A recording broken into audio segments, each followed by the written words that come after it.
کہ صحابہ کے دامنے محبت پر یا صحابہ کے میدان دامن کو تم داغدار کرنے کی کوشش کرو. حضرات محترم، تو پھر یہ محبت اہل بیت نہیں رہے گی، پھر یہ بغض اہل بیت اور بغض صحابہ ہوگا. اور ایک بات کی وضاحت بہت زیادہ ضروری ہے. آج کچھ لوگوں کا نظریہ یہ ہوا ہے کہ جو کوئی علی علی کرے یا اہل بیت پاک کا نام لے تو وہ یہ سوچنے لگتے ہیں کہ یہ مولوی لوگ ہم پر فتوے لگا رہے ہیں. ہرگز نہیں، بلکہ اہل بیت پاک کا ذکر ہمارے پاس عبادت ہے. اللہ اکبر. ہم ان احادیث کو جانتے ہیں. تم نے احادیث نہیں پڑھی، ہم احادیث کے ذریعے سے جانتے ہیں.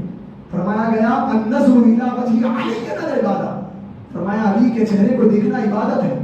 تو ہمارا یہ عقیدہ مسلم سنو کہ ہمارے پاس اہل بیت کی محبت یہ رافضیت نہیں ہے، بلکہ اہل بیت پاک کی محبت کی آڑ میں صحابہ پر روکنا یہ ہمارے پاس رافضیت ہے.